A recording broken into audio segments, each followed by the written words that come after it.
Alors j'avoue que celle-là, je ne l'ai pas vue venir. Ça, c'est la déclaration qui tue. Écoutez ça. Retraite dans une France à l'arrêt, ce serait prendre le risque d'une catastrophe écologique. Et c'est Véran qui nous lance ça. Bon, vous savez, le triste cire qui nous a complaisamment alimentés pendant toute la période de la crise du Covid et qui, a priori, n'a pas fini de jouer les comiques troupiers de la Macronie, puisque là, maintenant, si la France se met à l'arrêt, si il y a des mesures de grévistes, oh là là, mon Dieu, si la France est à l'arrêt, on va vers le risque d'une catastrophe écologique. Non mais, c'est quoi le cheminement mental du bonhomme? En tout cas, on va essayer de comprendre, c'est dans un article du Figaro Économie. Qu'est-ce que ça nous raconte? Mettre la France à l'arrêt, comme l'ambitionnent les organisations syndicales à partir du 7 mars contre la réforme des retraites, serait, entre guillemets, négliger la santé de nos enfants, au bigre, ou encore prendre le risque d'une catastrophe écologique, agricole, ou sanitaire, c'est pire encore, a estimé mercredi Olivier Véran. Le gars, il a pas de face. Sérieusement. Mais bon. En tout cas, mettre la France à l'arrêt, ce serait laisser filer une crise qu'on peut encore éviter. Ah bon?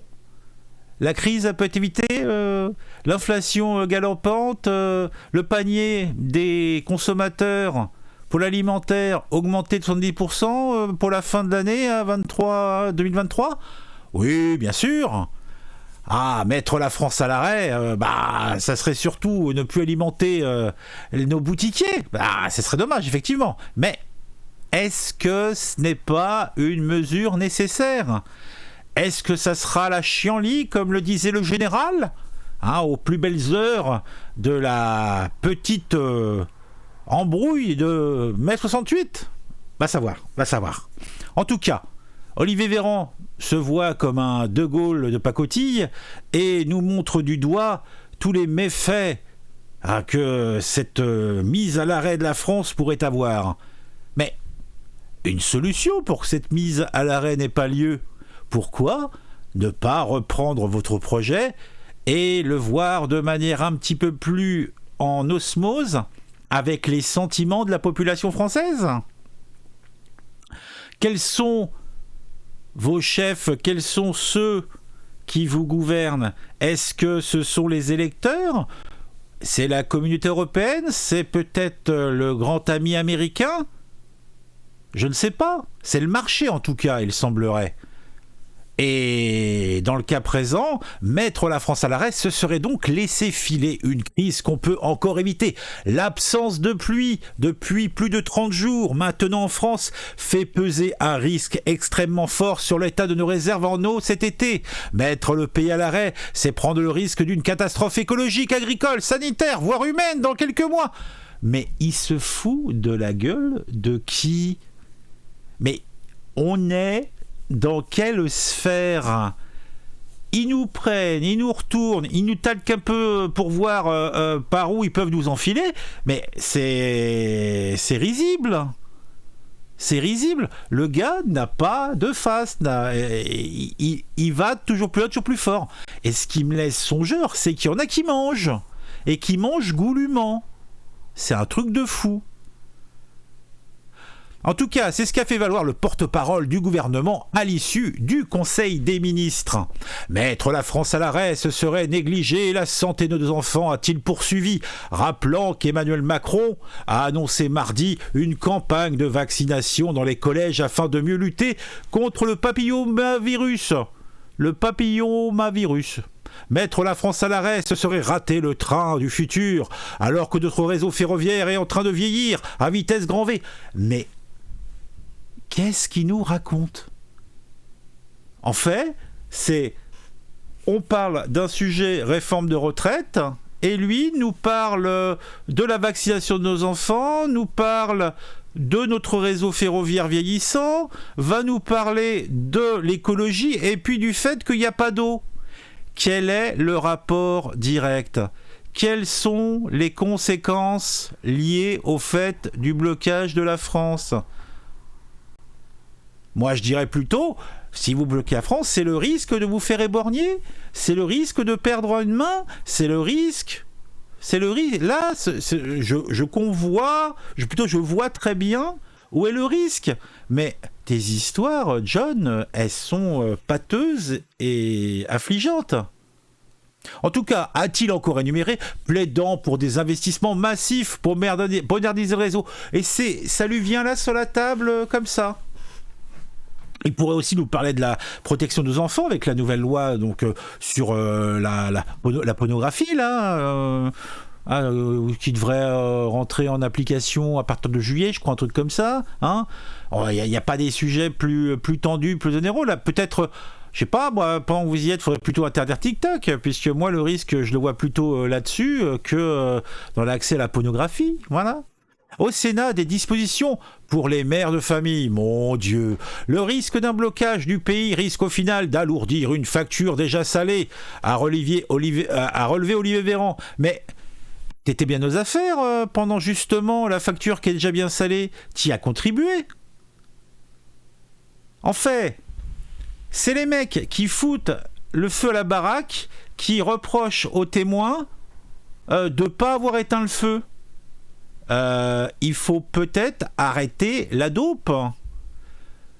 Je sais pas, il passait des soirées folles avec Pierre Palmade, lui, je sais pas, mais parce que il est dans le délire le plus total. Ça laisse songeur, ça laisse pensif.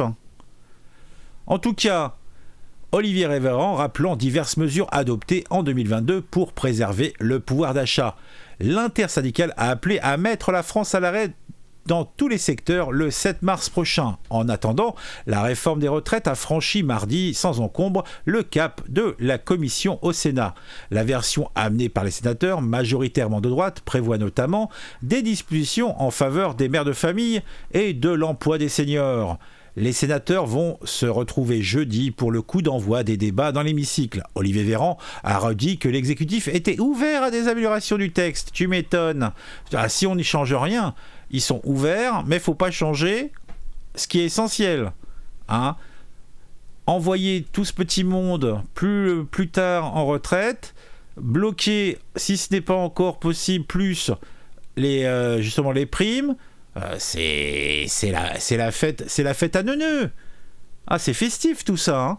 En tout cas, bon, comme je l'ai dit, l'exécutif est ouvert dans ce texte et va étudier de près, entre guillemets, la proposition de la majorité sénatoriale qui consiste à permettre une surcote pour les femmes qui ont eu plusieurs enfants. Eh ben dis donc. En tout cas, le gars, il est chaud patate, il est frétilleur de la queue, hein, il nous raconte une belle légende, hein, une belle histoire, mais foncièrement, il se fout un petit peu de la bouille des Français. Et ça, c'est pas joli, c'est pas beau, et c'est très vilain. Bon, on se retrouve bientôt pour une nouvelle vidéo dans laquelle j'aborderai un sujet qui m'ont intéressé et qui, je l'espère, vous intéressera aussi. Je vous invite à mettre un j'aime si vous avez apprécié cette vidéo, ou mettre un pouce négatif si vous n'avez pas aimé, hein, c'est votre droit. Et puis de toute façon, que ça soit positif ou négatif, c'est un avis et c'est intéressant. Mettre un commentaire, là aussi, positif, négatif, un petit commentaire sur le sujet. Vous abonner à la chaîne si ce n'est pas encore fait, et vous me joindre sur les réseaux sociaux, comme ça vous saurez quand une vidéo sort, vous saurez un petit peu ce que je pense de l'actualité, quand j'en cause, et puis sachez-le, j'en cause pas mal, vous saurez quand je fais un live par exemple, ça sera intéressant, hein, je fais des lives régulièrement sur ma chaîne secondaire, donc ça peut être peut-être intéressant de découvrir un petit peu mon contenu, c'est sur la chaîne secondaire, donc vous aurez les liens dans l'onglet communauté, hein, vous regardez dans les lives précédents. Je fais les lives sur Twitch et sur YouTube en même temps, en attendant de voir là où ça répond le mieux. Actuellement, pour l'instant, c'est plutôt YouTube, mais bon, je ne désespère pas d'avoir une petite envolée peut-être sur Twitch, allez savoir, parce que moi, personnellement, je préfère un petit peu Twitch. C'est plus facile de faire des lives sur Twitch, puisque le problème de YouTube, c'est qu'on a des problématiques au niveau de la diffusion de contenu, et c'est vrai que, bon, lire des articles, c'est bien, mais de temps en temps, d'avoir un petit support visuel, c'est quand même plus pratique. Voilà. Bon, je crois que je vous ai tout dit. On va jouer la montre, là il reste 10 secondes pour faire 10 minutes, alors pourquoi pas se la jouer comme ça. Je vous dis à demain, puisque ça c'était la dernière vidéo du jour, en tout cas je crois, à moins si je la mets demain, je ne sais pas, on verra bien. Allez, ciao.